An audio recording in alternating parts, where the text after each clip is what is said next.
Oi, pessoal. Então, acho que já vamos começando enquanto o pessoal vai chegando. Espero que todo mundo consiga me ouvir bem. Qualquer coisa, avisem no chat. Todo mundo tem acesso ao chat. Só o que eu peço é que todo mundo deixe o microfone no mudo. Podem ligar a câmera se vocês quiserem.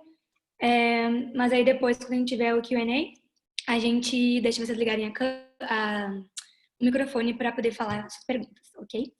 Mas então, bem-vindos e bem-vindas a todo mundo que está aqui.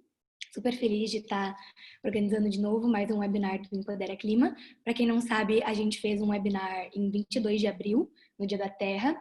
Foi o nosso primeiro webinar do Empodera Clima, que foi sobre gênero, mudanças climáticas e o coronavírus. Foi meio que a relação entre o empoderamento feminino, o meio ambiente e essa questão da epidemia atual. E esse webinar foi em inglês e agora a gente está fazendo esse novo desafio, que é fazer esse webinar em português. Para quem não sabe, vou explicar um pouquinho do Empodera Clima.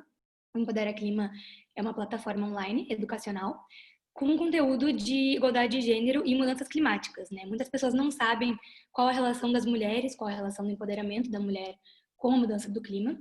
E a verdade é que é muito simples, né? Essa relação de, por um lado, uma vulnerabilidade, né? São os grupos que são mais vulneráveis, incluindo grupos indígenas, as mulheres, as crianças, os idosos, mas também a questão da liderança, né? Quando a gente pensa em mulheres no poder, mulheres em governos nacionais, mulheres na pesquisa, a gente tem que considerar que isso é um fator importantíssimo quando a gente fala de ação contra a mudança climática, né?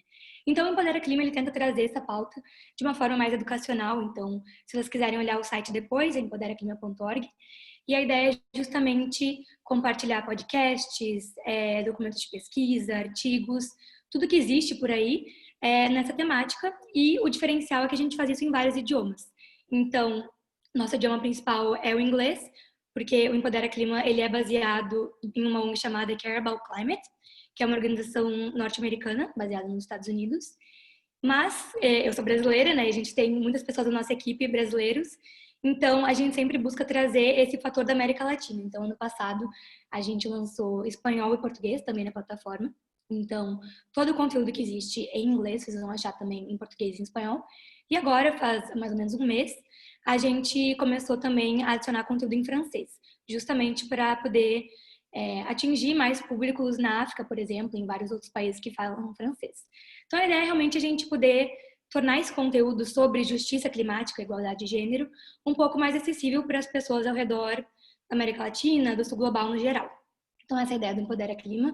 Não vou me estender muito por causa do tempo, mas a ideia é realmente que a gente faça esses debates sobre várias áreas que falem sobre o empoderamento feminino e sobre a igualdade de gênero nessa questão do meio ambiente. Então, claro, mudanças climáticas é o nosso pilar principal, mas, claro, a gente vai falando sobre vários debates diferentes. Então, como eu comentei, no mês passado a gente falou sobre a pandemia. E agora, esse mês, como a gente já recém teve na sexta-feira o Dia Internacional da Diversidade Biológica, né, ou da Biodiversidade, a ideia é que a gente traga um pouco mais esse conteúdo e falar sobre o Brasil, né? Como é nosso webinar primeiro em português, a ideia é a gente trazer lideranças femininas do Brasil que trabalham com conservação, né, da biodiversidade brasileira. Então, a gente está nesse início ainda, estamos super felizes que tem um público legal que está participando.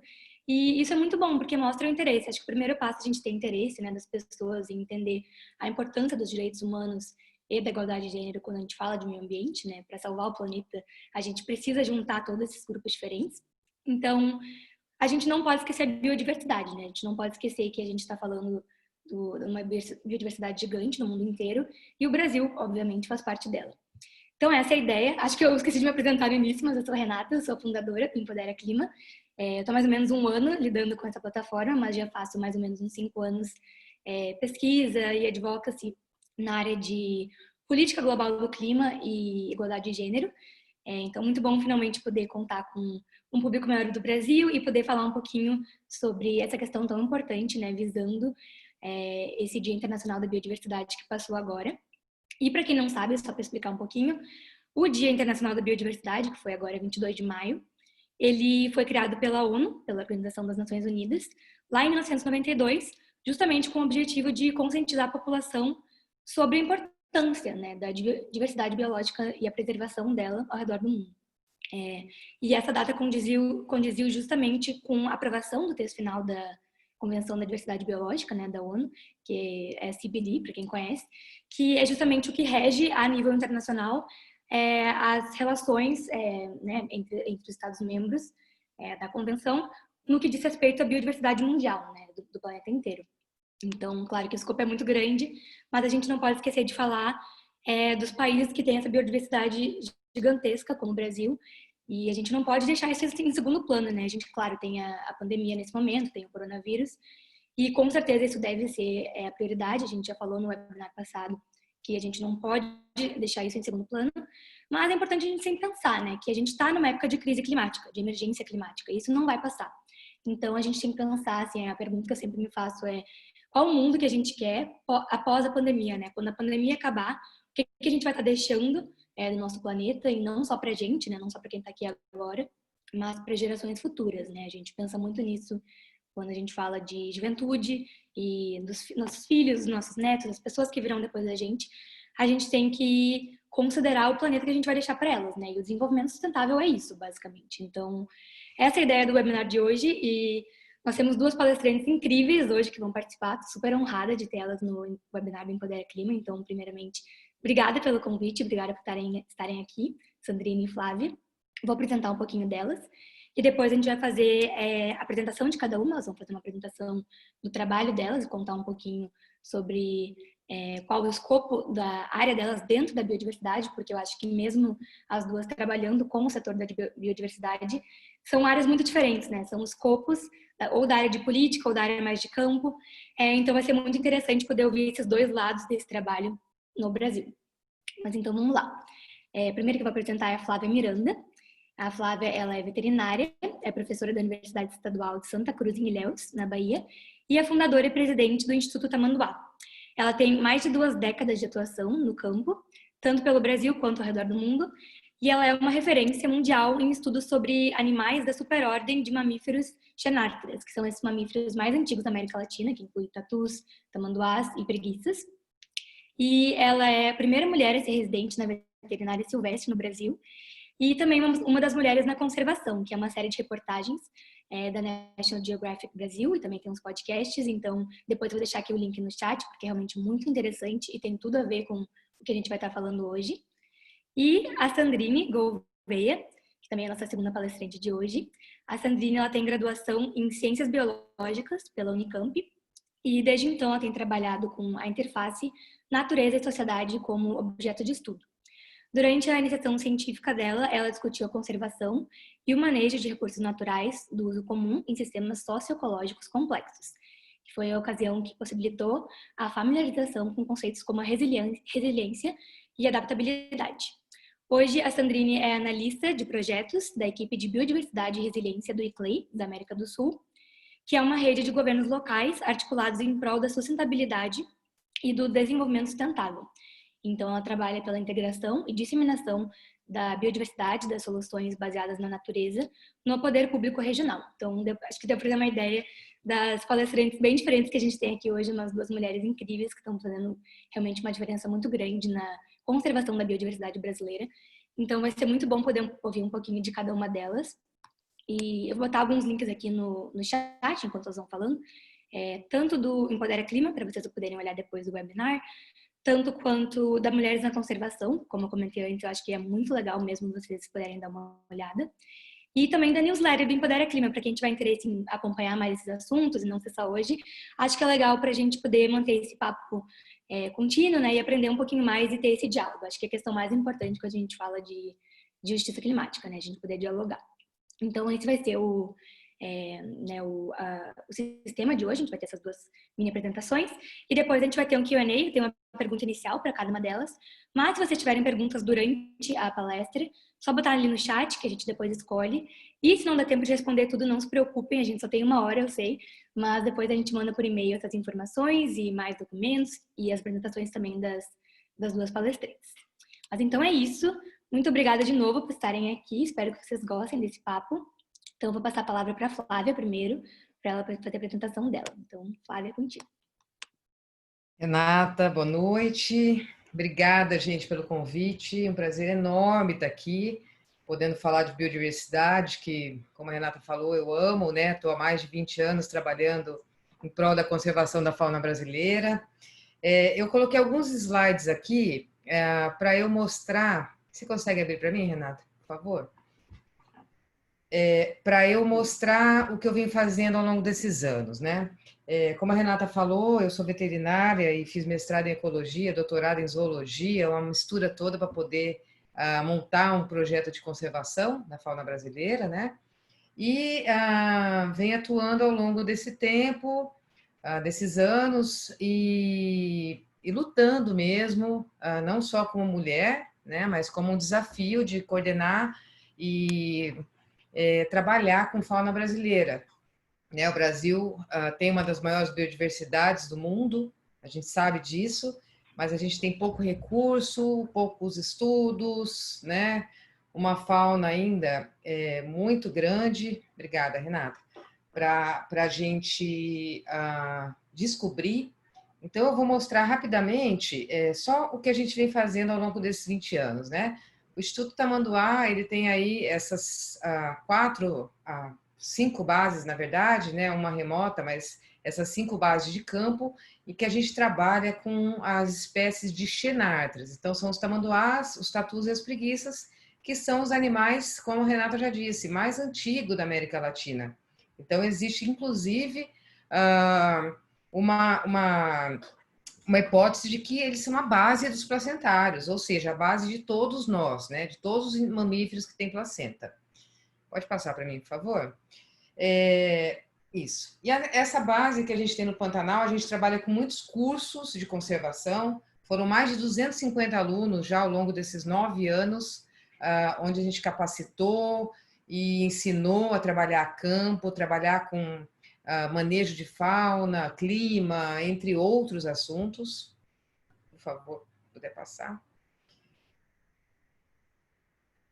E a gente faz esse curso anualmente, né? E a ideia aqui é a gente trazer conservação para dentro da universidade, né? A gente capacitar mesmo para que as pessoas possam trabalhar, tem um subsídio para trabalhar, aprender, para trabalhar com fauna e flora, principalmente brasileira, né? A gente capacita vários alunos da América Latina, mas o foco mesmo é capacitar gente para trabalhar aqui no Brasil.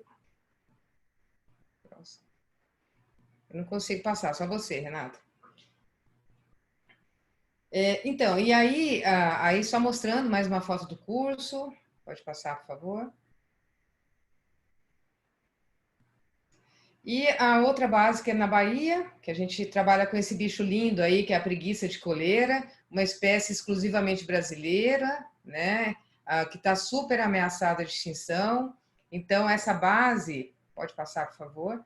A ideia é, além de trabalhar, que a gente trabalha com esses animais, né? Aí todo o procedimento veterinário, falando agora de pandemia, a gente trabalha muito com chamada uma medicina da conservação, que é estudo dessas enfermidades que essas doenças, que esses animais podem passar para os seres humanos e vice-versa, né? E fora isso, a gente faz um trabalho muito bonito de reflorestamento de Mata Atlântica.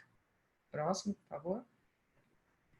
A ideia sempre é ter uma espécie guarda-chuva, né? Uma espécie símbolo para que a gente possa trabalhar com espécie e ambiente.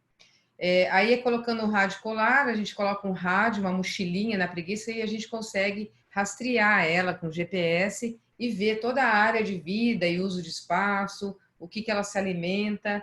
Então, é meio que um Big Brother da conservação, né? A gente sabe tudo o que está acontecendo com o animal. Próximo. Bom, na Caatinga, a gente também atua junto com a Associação Caatinga. Pode passar?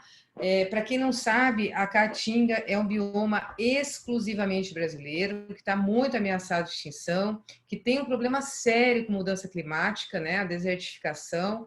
As pessoas têm uma renda muito mais baixa, né? Não sei se vocês também sabem, mas ali na Caatinga, entre o Piauí e o Ceará, tem uma área de litígio, que é uma área muito grande, onde mais de 1.000 quilômetros de litígio, ou seja, não é de responsabilidade nem do Piauí nem do Ceará. As pessoas estão lá e não têm, por exemplo, saúde, escola, né? Não tem acesso a nada, porque, politicamente falando, é uma área de ninguém. Então, a gente tem realmente um grande problema lá e a gente trabalha com essas expedições, levantando as informações sobre os animais que ocorrem naquela região. Pode passar. Esse trabalho é muito legal, porque além de... Esse aqui é um tatu-bola, tá vendo? O tatuzinho, né? O tatu-bola, que é a espécie que foi inclusive símbolo da Copa, né, de 2014, e fomos nós que propomos para a FIFA para que esse animal fosse uma mascote da Copa. A ideia é a gente ter conseguido captar mais recurso para a espécie, né, porque é uma espécie ameaçada de extinção, extremamente ameaçada de extinção. Pode passar, por favor? E no Piauí, que a gente tem outra base nessa região lá em cima, e essa base no Piauí a gente trabalha com o menor tamanduá, que é o tamanduaí, um animal bem pequenininho, de 200 gramas, também ameaçado de extinção, e a gente trabalha, esse trabalho é bem interessante, que a gente trabalha com sociedade, né, com a comunidade, com proteção de fauna e com restauração de habitat, que esses animais vivem no mangue. Pode passar, por favor? Trabalha com a comunidade, né? Próximo. Não tem como falar em conservação sem falar de pessoas, né? A gente, como a Renata falou, a gente trabalha buscando manter um mundo melhor para as próximas gerações, né? Mas também a gente trabalha para tentar entender e viver com as outras espécies, né? A gente fala que essa harmonia tem que existir. Nós somos primatas não humanos e a gente tem o mesmo direito de viver nesse mundo como as outras espécies, né? Então, para ter uma ideia, esse tamanduazinho aí, ele surgiu há 45 milhões de anos. É muito tempo, né? Se a gente pensar que o ser humano está aqui há 200 mil, Homo erectus, né? A gente, no Homo sapiens, muito menos. Então, assim, a gente tem que ter um respeito pelos mais velhos, eles estão aqui há muito mais tempo. Então, entender essa diversidade, entender a, a estratégia ecológica de cada espécie é um grande respeito, né? Próximo, por favor. Pode passar. E aí... Deu uma trancada. Foi. Aí. Bom, essa fotinha aí dá para ver que eu tenho bem menos idade nessa foto, né? Estou com 20 e poucos anos. Mas o que eu quero mostrar é isso aí, meu desafio, né? A Renata me convidou para falar mudança climática, gênero, biodiversidade e conservação. E eu quero mostrar que o meu grande desafio começou nessa época aí, onde eu comecei a trabalhar com esse tamanduazinho. Eu não quero falar de diferença de gênero, eu quero falar das semelhanças, né? É muito importante que a gente pense assim, porque a ideia é que a gente tenha direitos iguais de trabalho, né? E eu, desde essa época, eu sempre fui muito diferenciada, porque eu nunca fiquei presa às habilidades, digamos, femininas. Eu subia em árvore, eu brincava com meu irmão, eu acampava. Então, tudo que na época não era muito permitido para a mulher, eu fazia. E faço até hoje, coisas que não são permitidas para a mulher, porque não existe, a gente não pode ter essa questão binária, né? A gente flui e faz várias atividades, ambos os gêneros, né? Pode passar, por favor? E nessa época, próximo, por favor. Nessa época, eu pude enfrentar esse meu maior desafio, que foi enfrentar a Amazônia. Eu passei 10 anos da minha vida rodando vários lugares da Amazônia. Pode passar, por favor. E eu morava nesse barco, né, onde eu subi muitos rios, em busca daquele pequeno tamanduá. A minha hipótese mesmo era entender onde esses animais estavam, né, e quais as principais ameaças. Pode passar. E foi bastante interessante, porque eu fiz muitas expedições em áreas inóspitas, né? E se você vê aí nessa foto, dá para ver muito bem, eu lidava muito com os homens, né? Então, assim, a maioria dessa área que eu trabalho é uma área extremamente masculina, e é uma área onde a gente tem muitos desafios mesmo, questões físicas, né? Essa questão mesmo de estar no meio de muitos homens. Pode passar, por favor. E, claro, sempre com todo o respeito e buscando sempre essa igualdade, buscando fazer trabalhos que teoricamente não são femininos, né, não são de mulher, então construção das cabanas, das tendas, a gente andava mais de 10 quilômetros por dia no meio da mata, né? Quem já esteve na Amazônia sabe que é muito diferente se andar 10 quilômetros num parque do que 10 quilômetros na Amazônia, né? Pode passar, por favor. Então, foi um momento de muita superação. Essas aí as redes onde a gente dormia. Próximo. Inclusive, tinha expedição que era mais de 20 homens e só eu de mulher. Então, isso realmente é algo que você tem que se superar, né? Porque você tem que superar medos, você tem que superar fisicamente, desde coisas bobas. Vamos tomar banho. Os homens iam para o rio tomar banho, eu esperava, depois eu ia sozinha para o rio tomar banho. E tomar banho na Amazônia, você sabe, você entra no rio, você vê o jacaré, se ele está com a cabecinha de fora, tá bom. Quando ele abaixa a cabeça, você sai da água, espera ele levantar a cabeça, ver onde é que ele está para entrar de novo na água. Então, é um desafio grande. A gente trabalhou em áreas inóspitas, isso aí é uma foto dos índios isolados, né?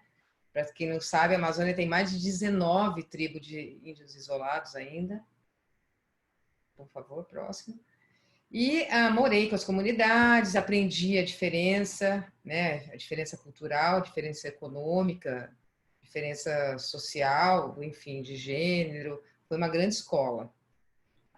Próximo. E aí veio o que eu considerei o grande momento da minha vida, né? Que eu nem imaginava. Pode passar, por favor. Que eu estava atrás desse pequeno tamanduá. Eu tive o grande momento da minha carreira, que eu fui atrás de entender um pouco mais essa espécie, né, durante esses 10 anos, e, na verdade, eu acabei descrevendo 6 novas espécies. Então, assim, por que eu estou trazendo isso tudo? Porque nunca uma mulher tinha escrito espécie, nunca uma mulher tinha rodado na Amazônia. Escrever espécie quer dizer que a gente ainda tem tanta coisa para se ver na Amazônia, né? E eu lembro que isso foi bem marcante, porque quando eu publiquei essas novas espécies, os jornalistas entravam em contato achando que eu era homem, né? Então, como no artigo normalmente só aparece o sobrenome, né? Miranda et al, né? Eral, achavam que era homem e tinham uma surpresa em saber que era uma mulher que tinha descrito 6 novas espécies de tamanduá. Então, para a gente ver o mundo que a gente vive, né? Porque o mundo da pesquisa é extremamente machista, digamos assim. Eu na academia eu sofro essa desigualdade de gênero, a gente tem que estar sempre provando. No campo também é uma batalha. E a gente vê que hoje é isso de novo. Eu não quero falar das diferenças, eu quero falar das semelhanças, né? Que a gente consegue trabalhar da mesma forma, né? Inclusive, se a gente pegar hoje exemplos de conservação no Brasil, grande parte dos grandes projetos são liderados por mulheres, né? Se a gente pegar a pandemia hoje, os países que tiveram menor índice de mortalidade, uma melhor resposta para a pandemia, foi gerenciado por mulheres. Então, assim, a gente tem a capacidade, né? Tem toda essa estrutura para estar trabalhando assim. Então, acho que esse respeito, né?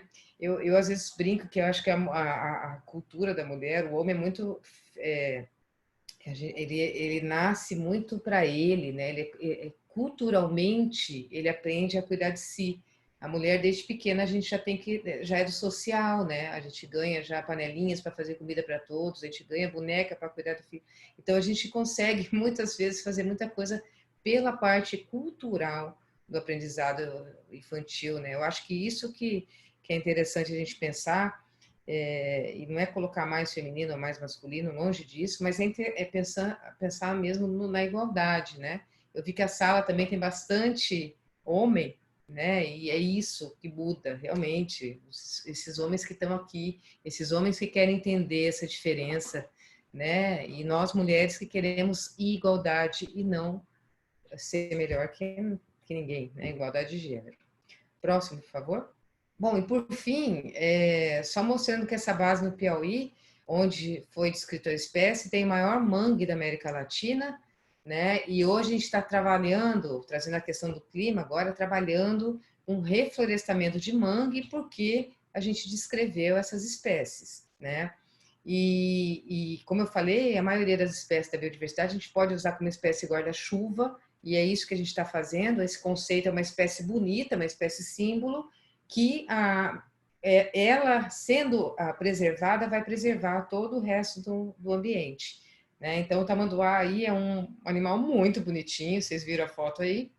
Então, a gente acaba preservando o ambiente e tudo que está nele, né? Então, esse reflorestamento de mangue, para quem também não está familiarizado, o mangue é uma das fitosfisionomias mais importantes do Brasil, né? Ameaçada de extinção também, e que a gente precisa preservar. Próximo, por favor. Então, só mostrando, a gente faz aí o plantio de muda, né? O mangue, ele é um berçário da vida ecológica, principalmente marinha, né? E além de ser um filtro para toda a Mata Atlântica, né? Então, ele é como uma mata ciliar mesmo dos mares. Próximo. Eu só tenho 15 minutos, eu acho que eu já passei. Mas só mostrando que a gente tem uma biodiversidade muito grande no mangue. A preservação desse ambiente é de extrema importância. Essas fotos eu coloquei só da área que a gente trabalha, algumas espécies. Então, a gente tem desde macaco prego, saimire, peixe-boi, sotalha, né, esses golfinhos. Essa ave que chama guará, que está aí no meio, que é a vermelhinha, extremamente ameaçada. Lá no Delta a gente tem cavalo marinho, a gente para o barco, assim, do lado do nosso barco está cheio de cavalo marinho. Então é extremamente importante e esse trabalho de reflorestamento é extremamente importante para a manutenção de todas essas espécies, né? Próximo. Bom, e é isso. Por fim, só deixar aqui minha mensagem que de novo, falando de igualdade de gênero, né? O mais importante é que a gente se sinta capaz de fazer o que a gente tiver vontade de fazer, que a gente enfrente sim os desafios, que possa, por mais difícil que seja, né? E que a gente siga realmente o que a gente acredita, os nossos sonhos.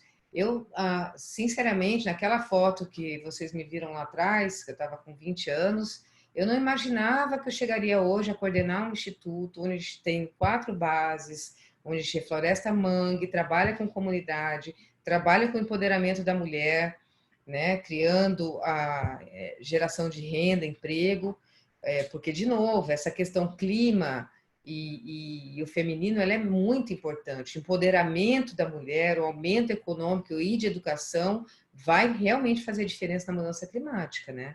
Porque assim, a Renata já falou isso, mas as mulheres as mais vulneráveis em todos os processos, né?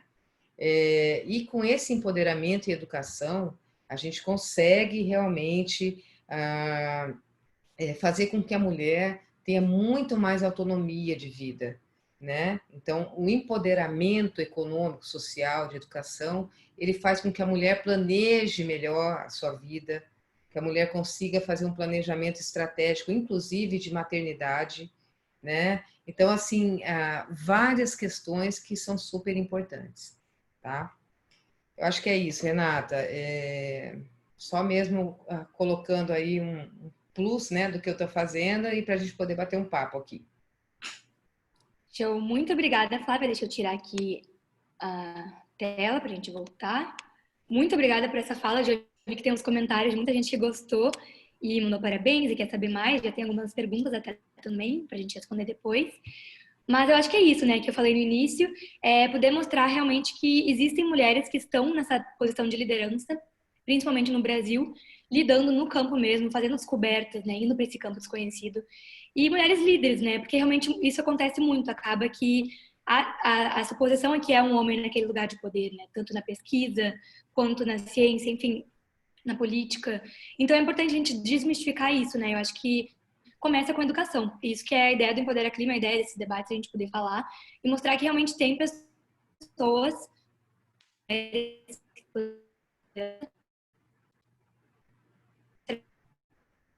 isso. Mas obrigada, a gente continua o papo. Vou passar agora só para a Sandrine, então, para ela fazer a apresentação dela e depois a gente vai para o Q&A. Obrigada, Renata. Obrigada, Flávia, pela apresentação. Super legal conhecer o seu trabalho. Prazer, Sandrine. Prazer. Renata, se você puder liberar a minha apresentação de tela. Não sei se estou conseguindo fazer aqui. Deixa eu ver como eu faço isso. Mas eu acho que tá, botei aqui. Acho que agora vai, me avisa aí se foi. Boa, foi. Show. Vocês estão conseguindo ver? Sim. Ótimo. Certo. Bom, obrigada, Renata, de novo, né, pelo convite. Eu fiquei muito feliz de poder falar aqui um pouco sobre o nosso trabalho, sobre a nossa visão, né, dentro desse tema. Deixa eu minimizar isso aqui. Então, espero que todos estejam bem aí nas suas casas, que estejam conseguindo passar por esse período aí de tantas incertezas da forma mais saudável possível, né? Espero que estejam todos conseguindo ficar bem em suas casas por aí. Bom, eu sou analista de biodiversidade e resiliência no ICLEI hoje, e só, né, refazendo aqui essa apresentação que a Renata já fez, mas sou formada em Ciências Biológicas na Unicamp, pelo Instituto de Biologia, né, e no NEPAM, que é o Núcleo de Estudos e Pesquisas Ambientais lá da Unicamp, eu estudei um pouco desse olhar, né, sobre a interface da natureza com a sociedade, principalmente olhando para formas participativas de fazer gestão dos recursos de uso comum. Então, isso foi o meu foco de pesquisa e foi meio que assim que eu entrei nessa área toda. Mas também, um pouco mais para frente, eu tive a oportunidade de trabalhar numa fazenda orgânica lá na França, através desse programa WOF, que, enfim, foi uma experiência, né, uma vivência mesmo que me colocou nesse espaço de muito contato com a biodiversidade, principalmente nesse viés da alimentação, né? Bom, o ICLEI é essa rede de governos locais, né, articulados pela sustentabilidade, e a gente tem secretariados aí espalhados por todos os continentes do mundo. E as nossas atividades basicamente se sustentam sobre esses 5 caminhos, né? E que, enfim, são o que a gente olha para todas as nossas atividades, né? Na nossa equipe, a gente basicamente olha para o desenvolvimento baseado na natureza e o desenvolvimento resiliente com mais foco. E a gente aqui no ICLEI da América do Sul representa o Brasil aqui em São Paulo, né? Acabamos também de abrir um novo escritório lá na Colômbia. E eu achei muito importante trazer aqui essas pessoas que compõem a nossa equipe de biodiversidade e resiliência, essas mulheres incríveis com quem eu divido meu dia a dia e que são fundamentais, assim, né, para que a gente consiga desenvolver os projetos que a gente se propõe e todas as iniciativas. A nossa equipe tem mais outros 2 membros, então majoritariamente composta aqui por mulheres, né? Achei bem interessante trazer isso, essas carinhas aí para a gente se conhecer. E nessa equipe a gente desenvolve vários projetos, eu trouxe 4 deles aqui só para ilustrar mais ou menos o que a gente tem feito. No projeto Interact Bio, a gente busca integrar a biodiversidade nas ferramentas de gestão. Então, trazer, né, esse discurso das soluções baseadas na natureza como ferramentas para, né, resolver os problemas dos centros urbanos, para trazer esse vocabulário para a gestão local e tentar tirar um pouco do estigma, assim, né, sobre essas soluções e esses outros caminhos possíveis. Então, nesse projeto o que eu tenho mais foco de trabalho, sim, mas também temos alguns outros, como o Cities with Nature, que é uma plataforma onde todos os governos locais associados podem colocar suas informações sobre biodiversidade e os que eles têm feito, né, em relação a isso. E também, além de ter uma documentação, né, dessas atividades nessa plataforma, eles também têm acesso às iniciativas em relação à biodiversidade que os outros governos também desenvolvem, né? Então, é uma chance deles se interligarem, conhecerem mais uns sobre os outros. O Sugnexus é um projeto que olha para essa ligação entre a produção de energia, de alimentos e a disponibilidade de água. Então, tentar olhar para todas essas, tudo que está por trás disso e otimizar essa gestão. E comentando por último aqui do City Food, que é uma rede onde a gente busca trazer as iniciativas dos governos locais que falam sobre segurança alimentar e nutricional e que desenvolvem, né, a produção de alimentos urbana e periurbana, tentando otimizar essa agenda dentro do território local. Enfim, falei super brevemente aqui sobre os nossos projetos, tem muito mais coisa que eu gostaria de poder falar aqui e eu convido vocês para olharem assim, com mais calma depois no site de Clay sobre esses projetos. Mas, basicamente, né, com todos esses projetos e com as outras coisas que a gente também faz no Clay, a gente busca muito responder a essa pergunta que a gente se faz, né? Como combater as ameaças à biodiversidade?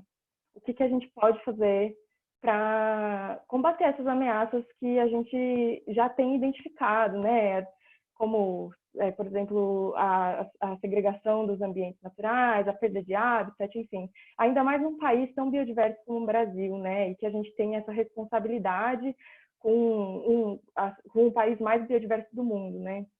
E a gente sabe que a governança é uma coisa essencial para que a gente consiga combater essas ameaças.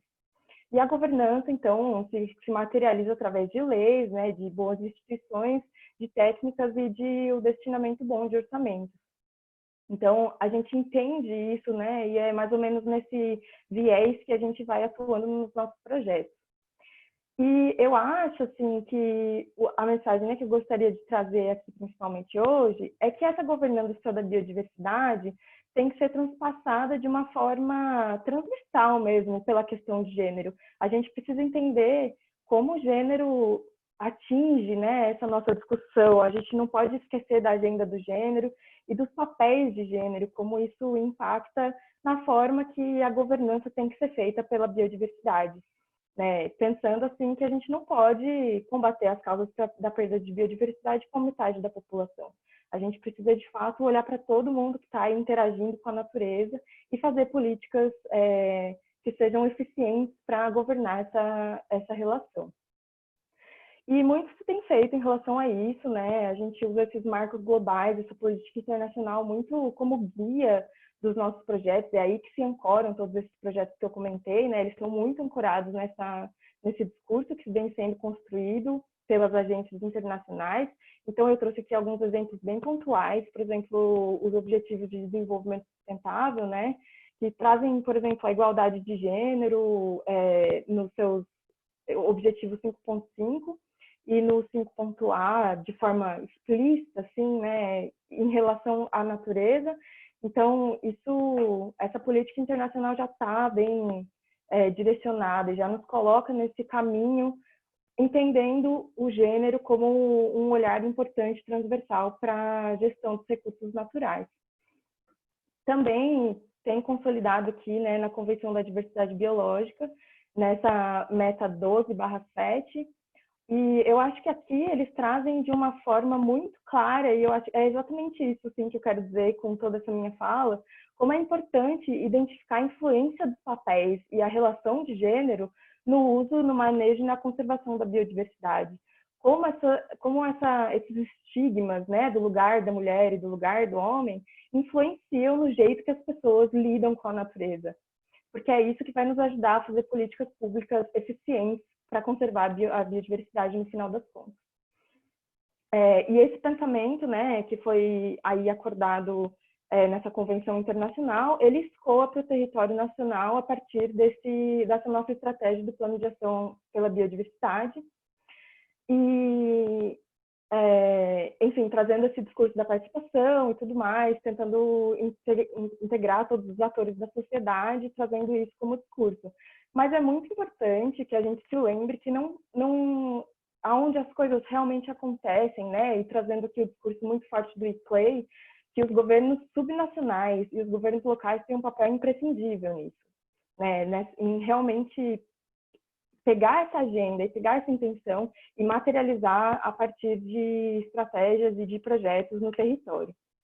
Então, eu trouxe aqui um caso exemplar de uma iniciativa que eu conheci, na verdade, fazendo uma pesquisa para essa apresentação, e que mostra, assim, exatamente isso né, essa minha argumentação aqui fica muito bem explicitada a partir desse caso. O que estava acontecendo no território lá em Minas Gerais, que era onde essa iniciativa aconteceu, é que as mulheres que estavam produzindo alimentos orgânicos, que, aliás, são a maioria das produtoras aqui no Brasil, né? Elas não estavam sendo capazes de acessar alguns recursos e alguns benefícios, porque essa produção delas não estava sendo reconhecida como uma produção válida. Então, o que eles fizeram foi disponibilizar umas cadernetas para que essas mulheres conseguissem registrar essa produção, e a partir desse registro, então elas foram capazes de acessar um financiamento específico para produtoras orgânicas e também acessar uma cota de 30% de alimentos orgânicos que tem que ser destinados à merenda escolar. Então, para mim, isso foi muito ilustrativo de como olhar para essas questões de gênero e propor soluções para elas pode beneficiar, né, no final das contas, a biodiversidade que estava sendo cultivada aí pelas mãos dessas mulheres por meio da agroecologia. Além disso, né, um outro caso exemplar que eu gostaria de trazer aqui é do Instituto Alzira, que é uma instituição super interessante, que né, incentiva a participação das mulheres na política, incentiva que elas se candidatem e ajuda, né, nesse processo todo de entrar dentro do mundo político, se colocar dentro dessa esfera, né, com propriedade, assim, com uma sensação de empoderamento. Inclusive, elas publicaram esse ano, recentemente, esse perfil das prefeitas no Brasil, onde elas contam as histórias dessas mulheres que hoje em dia ocupam esses espaços de tomada de decisão e, enfim, contam essas histórias de onde elas vêm, como é que elas chegaram aí, qual é o nível de escolarização delas e tudo mais. E eu achei muito importante trazer o Instituto Alziras também, principalmente porque esse ano o ICLEI firmou essa parceria com o Instituto Alziras. Então, a gente agora vai caminhando juntos, né, para esse futuro onde a gente veja as agendas de clima e de biodiversidade cada vez mais integradas com a pauta de gênero de forma transversal. Finalmente, né, eu gostaria de trazer essa indicação do podcast que chama Novo Normal e que, ironicamente, tem esse mesmo nome desse termo que a gente está usando para se referir ao nosso futuro pós-Covid-19, né? Então, como que vai ser esse nosso novo normal? E trazer uma reflexão, né, também já instigando essas perguntas que vão vir agora no próximo capítulo aqui do webinar, que é, assim, como se evidencia a partir dessa mobilização, né, que tem acontecido por causa do Covid, como os governos são sim capazes de se mobilizar e são sim capazes de ter ações muito eficientes e rápidas no território. E trazer, então, essa agenda de gênero e a agenda de conservação da biodiversidade como emergências mesmo, né? E colocar essas pautas emergencialmente para que incentive essa mobilização dos governos. Então, fica aí esse meu desejo para o novo normal, onde a gente possa integrar cada vez mais essas agendas e possa ter um futuro aí de maior equidade de gênero. É isso. Obrigada, Renata, de novo. Obrigada, Sandrine. Nossa, foi ótimo, incrível. Eu tinha algumas perguntas já para vocês e tanto tu quanto a Flávia já responderam várias, porque foi muito legal que vocês, mas já relacionado à questão da igualdade de gênero, eu acho que não tem como não relacionar, né? Quando a gente está falando, de novo, de mulheres líderes, né, na biodiversidade, a gente acaba entrando nesses tópicos. E muito legal falar também de mulheres na política, Não comentei antes, mas eu trabalho como analista política no dia quando eu não estou no Fadera Clima. Então eu lido muito com política também. E realmente, para mim, assim, mulheres na política é o início, né? Mulheres na pesquisa e na política são a base, né? Quando a gente tá pensando em construir igualdade de gênero em várias áreas, né? Desde mudanças climáticas, mas também pensando em diversas outras políticas, em relação à energia, em relação a florestas, em relação à questão da fome, enfim. Tudo isso, eu acho que tem que ter essa base já no nível de liderança, né? Quando a gente está falando de governo. Mas, enfim, não vou ocupar muito mais tempo, eu tenho 2 perguntinhas e depois eu vou passar para o pessoal do chat, se vocês quiserem. Eu vi que tem uma pergunta aqui que é muito parecida com a minha, então eu vou utilizar ela. Primeiro para a Flávia. Eu queria comentar um pouquinho do podcast que eu falei no início sobre mulheres na conservação. Eu estava vendo ele e eu lembro que tu comentou sobre uma situação no início da tua carreira, né, como pesquisadora, que tu foi apresentar um projeto em relação ao manejo dos tamanduás no Brasil, né, que era um problema grande na época, não tinha muito estudo. E tu falou que foi muito criticada. E falou que, né, que era muito jovem, estava nessa questão de credibilidade. E aí eu queria saber se tu também notou que teve essa questão por ser mulher, né, no papel de uma pesquisadora jovem mulher, e como isso te tornou mais resiliente, né? Legal poder ver desse início da tua carreira, assim, né, essas primeiras situações de ter que estar numa mesa, né, de tomada de decisão, apresentar um projeto importante, e como isso te levou até hoje para estar nessa posição que tu tá. Isso que eu queria saber. Obrigada pela pergunta. Então, eu realmente eu passei um momento muito delicado, né? Porque eu fui apresentar esses resultados. Na verdade, o que que eu fiz? Eu fiz um questionário e mandei para todos os zoológicos do Brasil para ver como estava o manejo dos tamanduás. Simples assim. Recebi o questionário, compilei e apresentei esses dados numa reunião. Uma reunião realmente bem fechada, uma reunião realmente orquestrada pelo masculino, né? Era um lugar na época de muito fechado mesmo para mulher, principalmente para gente jovem, e eu fui muito criticada. E, na verdade, foi o que eu falei na reunião, a crítica era para eles mesmos, eles estavam falando para eles mesmos, porque foram eles que responderam os questionários. Eu simplesmente tinha compilado e visto que a gente não fazia um bom manejo na época dos tamanduás. O que a gente fazia era receber muitos animais para cativeiro. E eu lembro que eu saí arrasada da reunião, chorei horrores, né? Porque, assim, foi péssima a situação, horrível. E aí você falou, resiliência que a gente tem que buscar, né? A Sandrine trabalha com resiliência pode falar melhor, mas assim, essa resiliência de falar, não, eu acredito nisso, o que eu fiz foi compilar esses dados estão corretos, e eu vou refazer, recompilar, e aí aqui, ó, deixa eu mostrar para vocês o resultado. Lancei um livro com todos os resultados, né? Então, assim, tá aqui o livro, entreguei e não tem mais o que falar. Tá aqui tudo compilado, com mais de 20 anos de pesquisa, mostrando que eles estavam muito errados naquela época, né? E que a crítica foi realmente uma crítica infundada, com o quê de realmente subestimando idade e gênero, né? Show, obrigada. Acho que é muito inspirador ouvir isso, né? Ainda mais para quem está iniciando, talvez na carreira acadêmica, ou de cientista, pesquisador, poder entender isso, né? Que realmente a gente tem que ir mesmo e não ter vergonha de estar nesses espaços de poder, basicamente, pode levar realmente a ter um livro publicado, coordenar um instituto, então é muito inspirador poder ouvir tua fala. Obrigada, Flávia. Então, agora, uma pergunta para a Sandrine. O que eu queria saber, bom, a Sandrine, né, como ela já explicou na apresentação dela, trabalha com poder público regional, né, com governos do estado, municipal, e para a integração disso com a biodiversidade. Aí eu queria saber, Sandrine, como é que tu vê essa área da conservação para as mulheres no setor público, né? Como é que é esse protagonismo feminino nas políticas relacionadas à biodiversidade, né? Claro, pode ser em algum governo específico ou no geral, assim, mas como é que é essa relação quando a gente fala menos de campo de pesquisa e mais quando a gente quer que isso se torne política pública? Como é que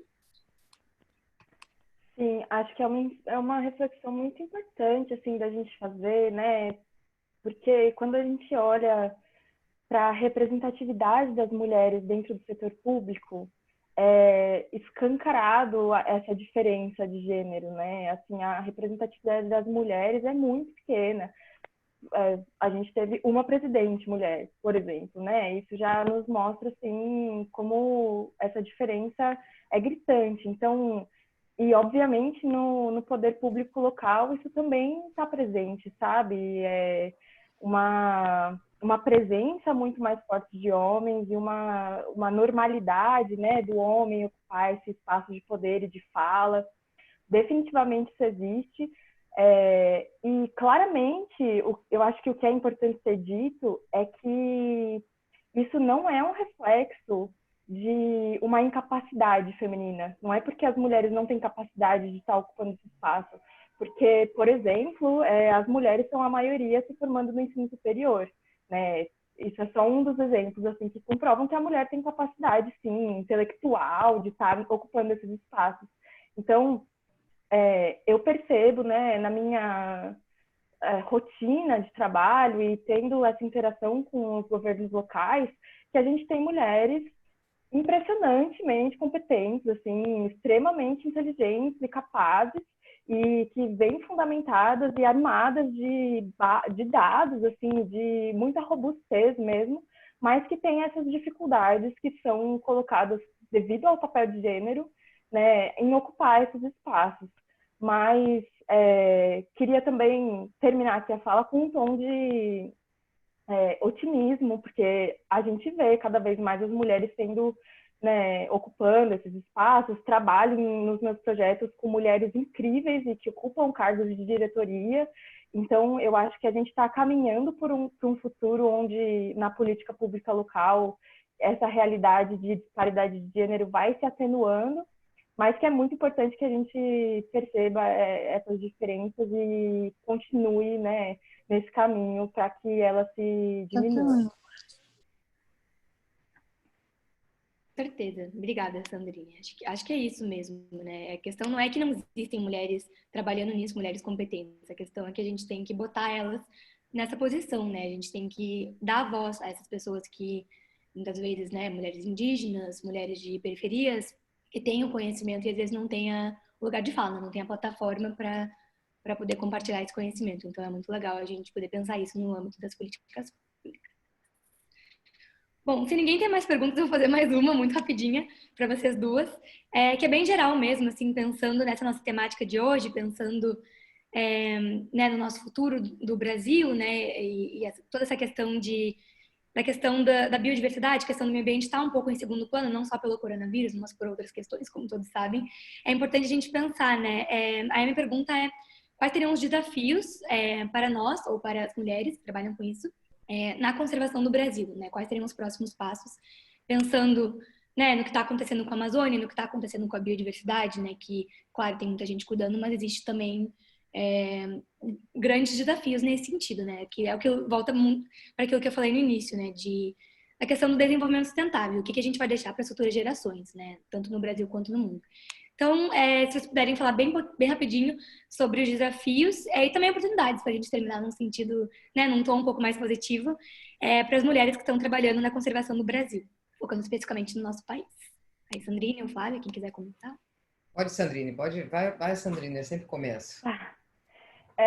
Eu acho que, né, o principal desafio que eu vejo, pelo menos para o futuro próximo, assim, né, esses próximos, sei lá, 10, 20 anos, é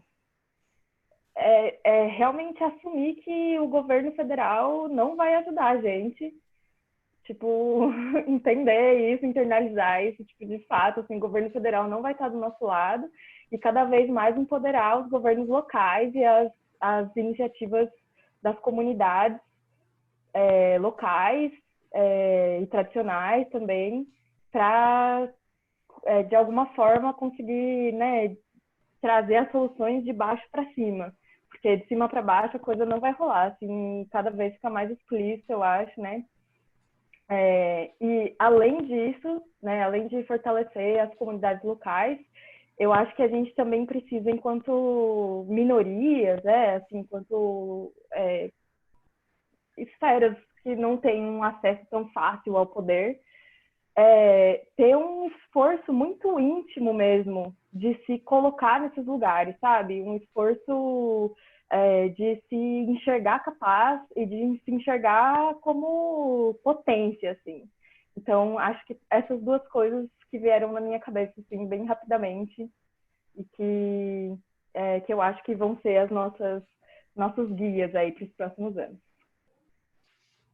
E eu concordo com a Sandrine, esse autoempoderamento da gente fazer e colocar realmente na cabeça que a gente consegue fazer a diferença e que a gente tem que ser resistência, né? Eu vou ser mais crítica em relação a esse governo, me desculpa, não quero entrar na política, mas extremamente anti-meio ambiente, né? Extremamente antissocial, não tem como trabalhar com preservação ambiental sem pensar no social, né? Trabalhar com as comunidades, com políticas públicas, e realmente, enquanto estiver esse governo no poder, não tem preservação ambiental. Então, a gente precisa realmente agora ser resistência, trabalhar, se autoempoderar para poder falar, como a gente está fazendo aqui, continuar as discussões, continuar estudando, buscando apoios internacionais para aguentar esse momento, né? Infelizmente, o que a gente está passando hoje, quem viu essa reunião ministerial, a fala do nosso ministro do Meio Ambiente, pôde ver que realmente não tem como trabalhar, né? E tudo que a gente construiu ao longo desses anos, eu mesmo coordeno vários planos pelo governo, eu trabalho muito com políticas públicas, né? E realmente isso tudo foi destruído, sucateado os órgãos públicos, né? Com empoderamento de militares, pessoas que não têm realmente condições de estar na coordenação, sem conhecimento técnico científico. Então, o momento agora é se autoempoderar e estruturar para poder aguentar esse tempo sombrio. Hashtag isso, né? ele não, fora Bolsonaro. Hashtag ele não.